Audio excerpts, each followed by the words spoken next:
Norwegian rap is better than your rap. Episode 2, Part 1, Lars Vaular. When I first started listening to Lars Vaular, I always felt like there was a harder edge to his music.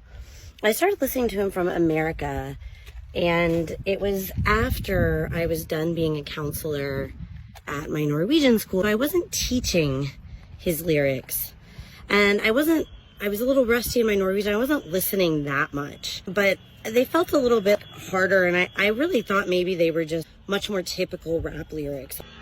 But in fact, once I got here and I started listening more, especially as I was preparing for his concerts, I realized that his lyrics are the most wholesome of all lyrics.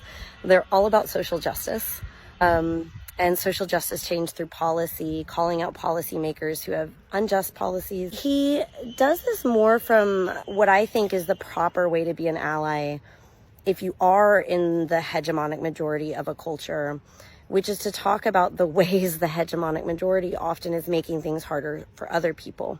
So I think it's kind of fitting that I've got a traditional 100-year-old Norwegian farmhouse behind me, because he's kind of staying in a way with talking about Norwegian issues and the way Norway isn't always directing its policies for the best interests of its citizens and immigrants and asylum seekers.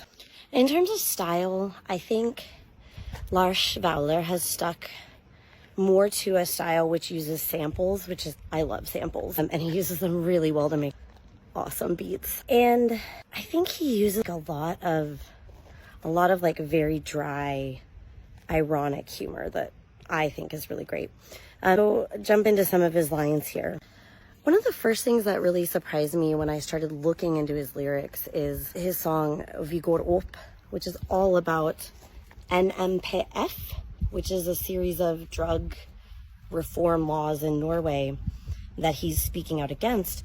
But he begins it with this really, really in-depth analysis of the war on drugs in America, which, like, I knew that Norwegians follow American news, but I feel like Americans are just starting to really understand how the war on drugs made everything worse for everyone and didn't fix anything and criminalized basically being non-white. And so it was really impressive to me and totally admirable that he had such a deep knowledge of that, number one. Number two, that he could put it into a song in 3 sentences summary, because if you can't tell, I ramble. Summaries are not my thing. And I was just like, you know it really well, and you summarized it really well.